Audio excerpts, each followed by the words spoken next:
초대 예루살렘 교회는 모이면 기도하고 찬송하며 예배드리는 데 힘을 썼습니다. 모든 물건을 서로 나누어 썼습니다. 가난한 사람이 없었고 성도의 아름다운 교제가 있었습니다. 구제와 봉사가 있었고 불치의 병에서 고침받고 더러운 귀신이 떠나가는 역사가 있었습니다. 베드로 사도의 설교로 제자의 수가 하루에 3,000이나 더하였고 그 후에도 남자만 믿는 자의 수가 5,000명이나 더하였다고 하였습니다. 이처럼 초대 예루살렘 교회는 폭발적으로 성장한 것입니다. 이렇게 되니 사도들은 말씀 전하고 기도하는 일을 전무하기 위해서 이제 7사람을 택합니다.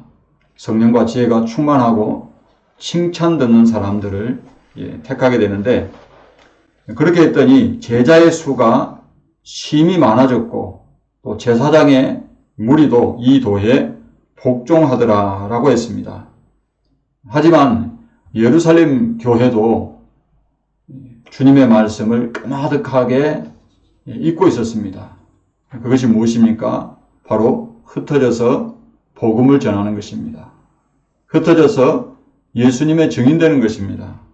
주님은 말씀하셨습니다. 오직 성령이 너희에게 임하시면 너희가 권능을 받고 예루살렘과 온 유대와 사마리아와 땅끝까지 이르러 내 증인이 되리라. 사도행전 1장 8절에서 이렇게 말씀을 하셨습니다. 자, 그런데 교인 수가 이렇게 3,000명에서 또 5,000명, 그럼 얼마입니까? 8,000명이잖아요. 엄청나게 이렇게 숫자가 폭발적으로 부흥한 가운데 있었지만은 그때까지도 사마리아에 복음이 전파되지 않고 있었습니다. 그래서 스데반의 순교가 이제 계기가 되어서 예루살렘에 큰 박해가 일어납니다.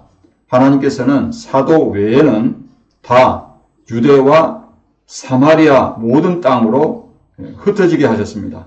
이처럼 주님 보시기에 아름다운 교회는 모이면 기도하고 찬송하고 예배드리는 교회, 또 서로 교제하고 그런 가운데 구제가 있고 봉사가 있는 교회, 거룩함이 살아있어서 믿지 않는 불신자들도 두려워하는 교회, 마음으로 존중하는 교회, 나가면 이웃을 전도하고 오늘 받은 말씀대로 행하며 사는 교회인 줄 믿습니다. 이런 우리 교회가 되시기를 주님의 이름으로 축복합니다. 자, 이렇게 흩어진 예수님을 따르던 사람들 중에 예루살렘 교회의 7사람 중에 한 명인 빌립이 사마리아 성에 가서 복음의 말씀을 전합니다. 그 말씀이 우리가 8장 4절에서 우리가 확인할 수 있습니다. 우리는 주어진 이 본문 말씀을 통해서 빌립의 전도를 주의 깊게 살펴볼 필요가 있습니다. 이를 통해서 하나님께서 오늘 우리에게 말씀하시는 것을 깨달을 수 있기를 주님의 이름으로 축복합니다. 첫째로 한 영혼 살리는 일에 전심전력을 다하시기를 바랍니다. 그 말씀이 우리가 읽은 26절에서 28절까지의 내용입니다. 여러분 예전에 그 드라마에 보면 김사부라는 아주 재미있는 드라마가 있었죠. 좀 돌연변이 같기도 하고 좀 독특한 그런 의사지요. 그 내용에 보면은 이 고속도로의 근처 병원에 이제 돌담병원의 옆에 이제 근처에 도로에 10중 추돌 사고가 있었어요. 그랬을 때에 가까운 병원을 이제 찾다 보니까 이 돌담병원으로 왔는데 그때에 이 김사부라는 의사가 그 도의원이 있잖아요. 도의원이 자기를 볼 줄 알았는데 먼저 진료를 받을 줄 알았는데 누구를 먼저 봐주던가요? 제일 상태가 위중하고 생명이 위급하다라는 환자를 먼저 봤습니다. 여러분, 진짜 의사라면은 그 사람이 진짜라면 한눈에 보기에도 생명이 갱각에 달린 위급한 환자를 볼 것입니다. 그렇게 위급한 환자를 수술하다가 다른 환자가 중태에 빠졌고 사망했더라도 어떻습니까? 그 의사에게 책임을 물을 수가 없습니다. 이처럼 복음을 전파하는 것도 여러분 한 영혼, 그 한 영혼 살리는 일에 전심전력을 다해야 합니다. 왜 그렇습니까? 한 영혼을 구원하는 것이 수많은 영혼을 살리는 것이 될 수도 있기 때문입니다. 빌립은 전도자입니다. 빌립이라면 수많은 사람에게 복음을 전해서 제자 삼는 일을 능히 감당할 수가 있습니다. 더러운 귀신을 맹하며 귀신이 떠나가고 하나님 나라와 예수 그리스도의 이름에 가는 그 말씀을 전도하니까 믿고 세례를 받는 사람들이 남녀가 가는 곳곳마다 사마리아 성 그 마을 곳곳마다 역사가 일어났습니다. 그러니까 사도만 아니었을 뿐 초대 7사람 중에 훌륭한 교회 지도자였어요. 우리는 7 집사를 택했다 하는데 성경에는 원문에는 집사라는 말이 없습니다. 이 사람들은 나가서 복음을 전하고 그곳에 교회를 세우고 교회의 지도자라고 할 수가 있습니다. 이렇게 전도하는 일에 바쁜 빌립을 하나님은 주의 사자를 보내서 외딴 곳으로 보내요. 그것은 본문 26절 말씀에서 보시면 알 수 있듯이 예루살렘으로 내려가는 길이 있는데, 그러니까 지금 사마리아 성에 있잖아요. 예루살렘에서 가사로 내려가는 길인데 그 길이 광야라 그랬죠. 여러분, 전도하려면 어느 곳을 가야 됩니까? 사람들이 많이 사는 동네, 사람들이 많이 왕래하는 곳, 그런 곳에 가서 전도를 해야 전도가 더 효과적일 거 아닙니까? 그런데 광야는 어떤 곳입니까? 사람이 살지 않아요. 물론 무역노라해서 무역 상인들이 왔다 갔다 하겠죠. 그러나 거주민이 없기 때문에 그렇게 사람이 많이 왕래하는 곳이 아닙니다. 더구나 주의 사자의 분부대로 하면은 예루살렘에서 이제 가사로 내려가는 길까지 얼마나 걸리냐면 100여 킬로미터가 떨어져 있다, 그렇게 말합니다. 그러니까 황금 어장을 놓아두고 물고기도 잡히지 않을 곳에 가서 그물을 내리는 어부는 없을 것입니다. 그것은 비효율적이고 어리석다고 할 것입니다. 그런데 빌립은 주의 사자의 지시대로 의심하지 않습니다. 믿습니다. 순종해서 나아갑니다. 가서 보니까 누구를 만났어요? 본문 27절 말씀에 보시면 사람 낚는 이 어부인 빌립이 이번에는 대어를 낚을 수가 있게 된 것입니다. 에티오피아 여왕 간다게의 모든 국고를 맡은 관리인 이 네시가 예루살렘에 예배하러 왔다가 이제 돌아가는 길이었어요. 그러면 예루살렘에서 에티오피아까지의 이 거리가 얼마나 되신 줄 아십니까? 무려 1500km나 됩니다.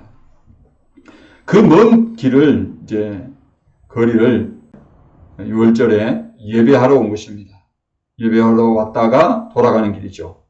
만약 빌립이 자기가 에티오피아로 가서 복음을 전하려고 했다면은 어떻습니까? 1400km, 1000km를 넘게 가야 되겠죠. 그런데 직접 가지 않아도 이 에티오피아 고관에게 복음을 전하면 어떻게 됩니까? 그 나라에 복음이 들어가고 그리고 에티오피아 국민이 구원받는 길이 열리게 되는 것입니다. 하지만은 빌립이 주의 사자의 말을 의심해가지고 조금이라도 지체했더라면 에티오피아에 복음이 들어갈 수가 있겠습니까? 아마 기회를 놓쳤을 거예요. 자, 하나님께서는 에티오피아 구원을 위해서 전도자 빌립을 사용하신 것입니다. 우리는 빌립의 전도를 통해서 지혜를 얻을 수가 있습니다. 어떤 지혜죠? 먼 외국에 가지 않더라도 국내에 들어와 있는 외국인들을 상대로 복음을 전할 수가 있는 것이죠. 2024년 현재 시점으로 한국에 들어와 있는 외국인은 얼마나 되는 줄 아십니까? 남성은 81만 3천 명, 여성은 61만 7천 명입니다. 명이 지금 들어와 있어요. 그러니까 한 영혼 살리는 일에 우리가 전심전력을 다하면은 어떻게 된다? 뜻하지 않게 대어를 낚을 수가 있는 거예요. 바로 빌립의 이 전도 현장에 그런 역사가 있었습니다. 여러분, 베드로를 전도한 이는 누구죠? 바로 베드로의 형제 안드레입니다.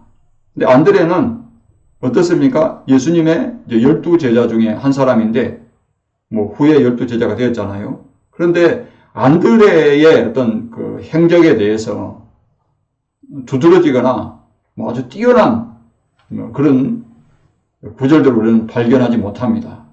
그렇지만은 대사도인 베드로를 전도한 사람이 누구다?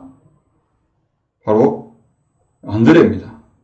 그는 대어를 낚은 것입니다. 이러한 구원의 큰 역사가 여러분의 전도 현장에 있으시기를 주님의 이름으로 축복합니다. 자, 그러므로 교회를 담임하는 목회자나 또 기관장들은 여러분 기억해야 합니다. 많은 영혼을 살리는 일도 귀하지만은 한 영혼 살리는 일에 전심전력을 다하도록 그 속한 이제 성도들을 그렇게 격려하고 이끌어야 합니다. 많은 사람을 전도해 오라고 하면 어떻습니까? 사람들이 부담스러워 합니다. 그렇죠. 한 명 만나서 전도하기도 힘든데 많은 사람을 전도해 오라 하니까 어떻습니까? 부담을 느껴요. 또 어느 특정한 사람만 이렇게 한 사람만 계속 전도를 하게 되면 다른 사람들은 나는 전도 안 해도 집사님이 혹은 권사님이 장로님이 전도사님이 그렇게 전도하니까 자기는 전도를 안 하려고 하는 분도 또 있습니다. 그렇기 때문에 전 교인이 다 참여하는 그런 전도가 되어야 할 줄로 믿으시길 바랍니다. 자, 둘째로 말의 지혜가 아닌 복음의 능력이 한 영혼을 구원합니다. 그 말씀이 우리가 읽은 29절에서 38절 말씀입니다. 여러분, 대어는 다 낚시꾼이면 다 낚을 수 있어요? 대어를? 아닙니다. 대어를 낚을 수 있는 아주 전문적인 그런 낚시꾼이 있습니다. 그리고 낚싯대를 잡았다고 해서 다 물고기를 잡습니까? 그렇지 않잖아요. 던졌다 하면 또 어느 곳에 이제 낚싯대를 던져가지고 낚싯바늘을 내리면 고기가 잡힌다는 것을 알고 있는 사람들이 누굽니까? 그 사람들은 낚시꾼입니다. 자, 그렇다면은 여러분 전도꾼이 따로 있을까요? 전도 잘하시는 분에게 한번 물어보시기 바랍니다. 그들은 전도꾼이 아닙니다. 전도에 다른 특별한 비법이 있는 것도 아닙니다. 그들은 한 영혼을 온 천하보다도 귀하게 여기고 자기 생명보다도 더 귀하게 여기는 분들입니다. 그들은 영혼 구원하는데 남다른 열정이 있습니다. 여러분, 빌립은 전도꾼이 아닙니다. 예수꾼입니다. 예수꾼이라는 말은 불신자들이 예수 믿지 않는 사람들을 향해서 저 사람은 예수에 미친 사람이다. 조롱 섞인 말로 부르는 말입니다. 그러게나 말게나 우리 모두는 어떤 사람들입니까? 예수꾼인 줄 믿습니다.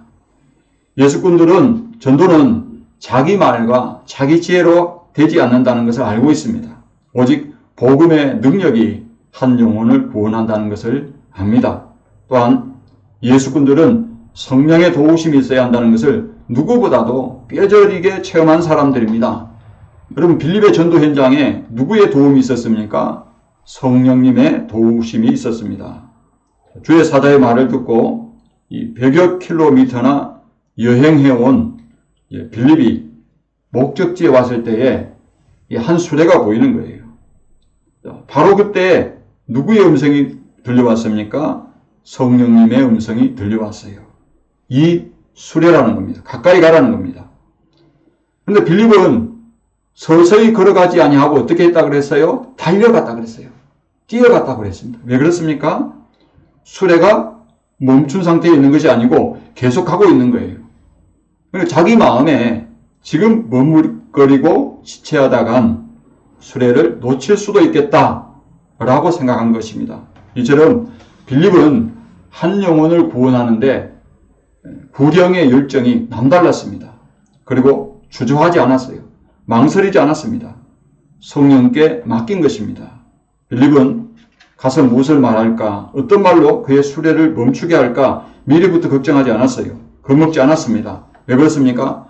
예수께서 말씀하신 성령을 자기는 받았잖아요. 그 성령으로 말미암아 예수님의 증인이 되었기 때문입니다. 성령께서 할 말을 주실 것을 믿었습니다. 전도 대상자의 상황이 어떠한지를 파악하도록 도와주실 것을 믿었습니다.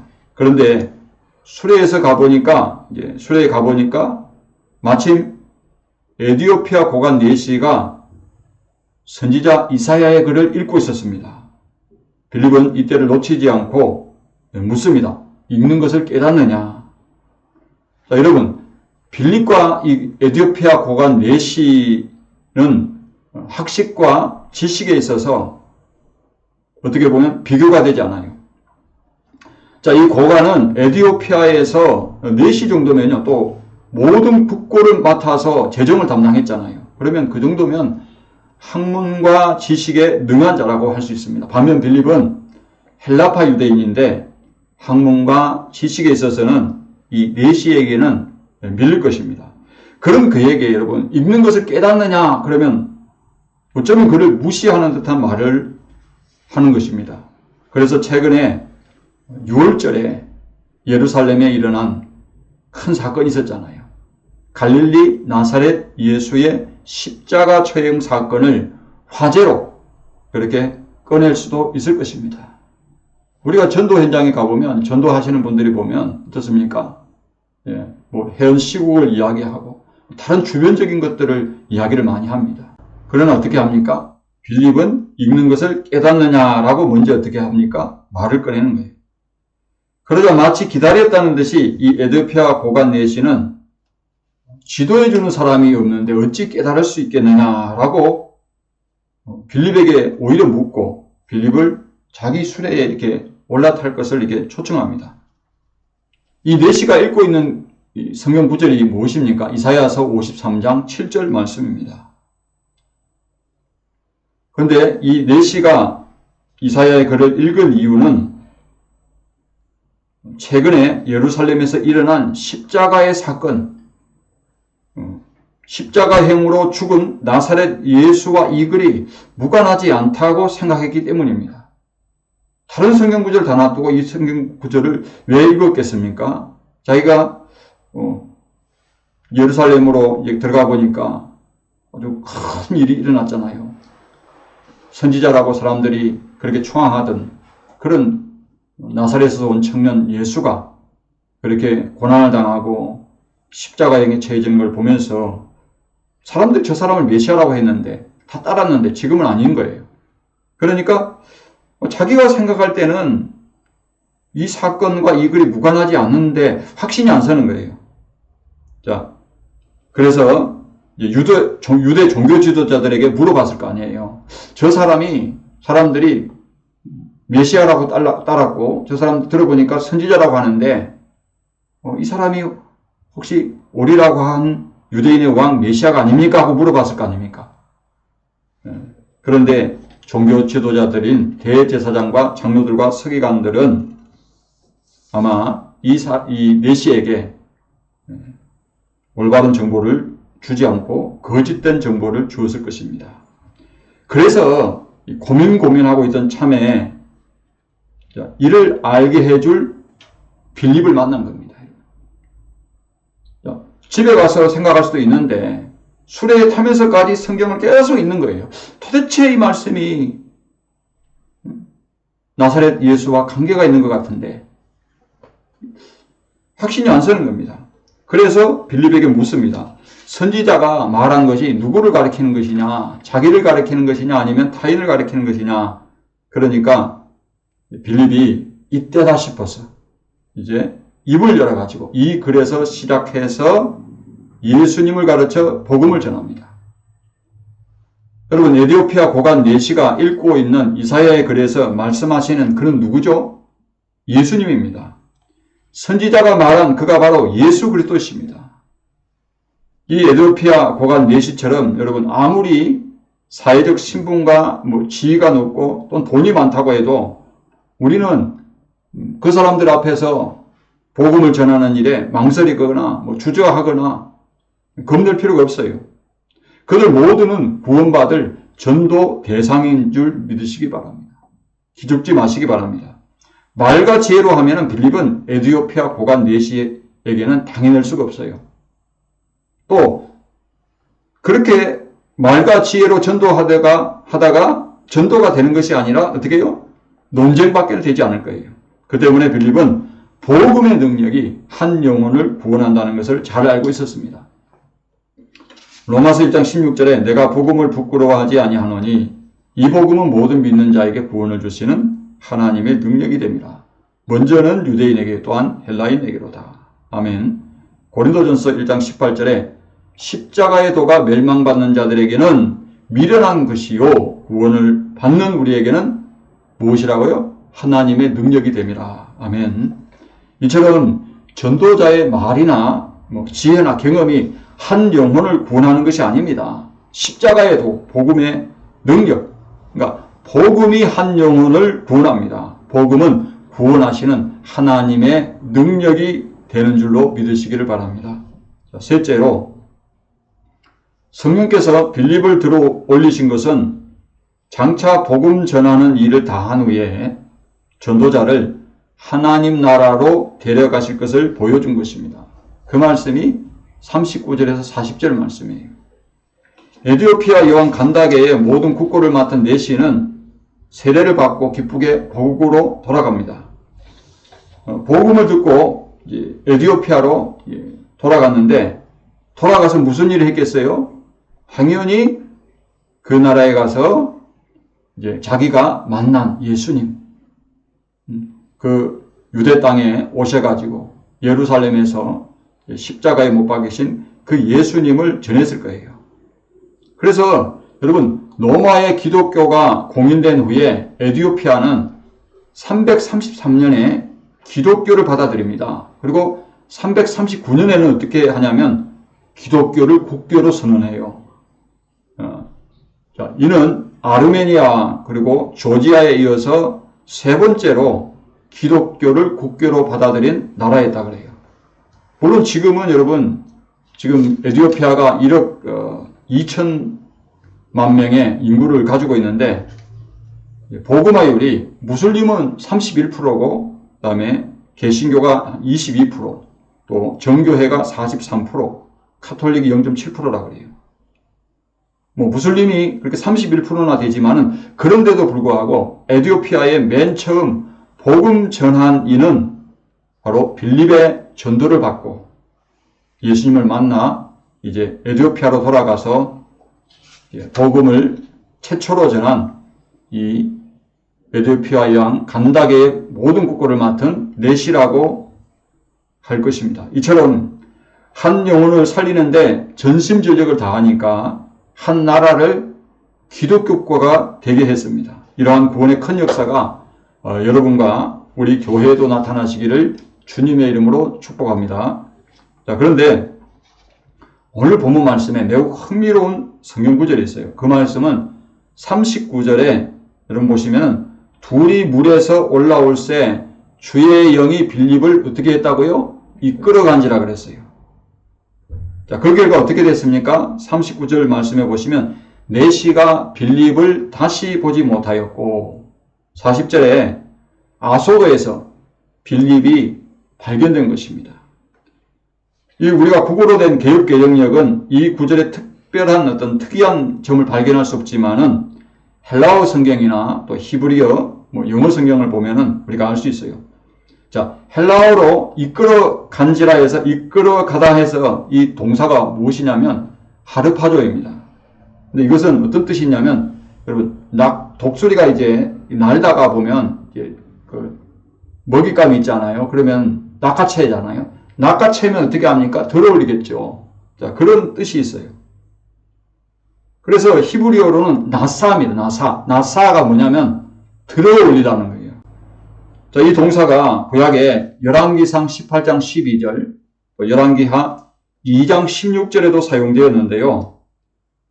특히 열왕기하 2장 16절 말씀에 보시면 여리고에 있는 선지자의 제자들이 엘리사에게 이렇게 말합니다. 그에게 이르되 당신의 종들에게 용감한 사람 50명 있으니 청하건대 그들이 가서 당신의 주인을 찾게 하소서.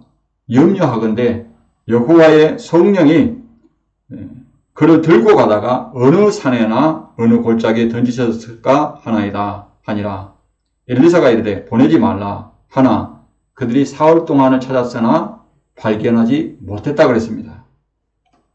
엘리야가 어디로 갔어요? 회리바람을 타고 하늘로 들려 올려졌습니다. 엘리야가 스스로 올라간 것이 아니에요. 끌어올려진 거죠.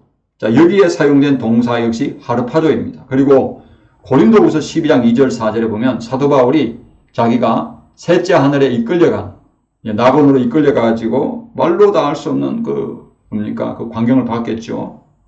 그래서 14년 전에 자기 경험담을 이야기하면서 그가 하늘에 이끌려 간지라. 그가 몸 안에 있었는지 몸 밖에 있었는지 오직 하나님은 안다 그랬죠. 여기에도 보면 낙원으로 이끌려가서의 하르파조가 사용되었습니다. 자, 이것이 무엇을 뜻하느냐면요.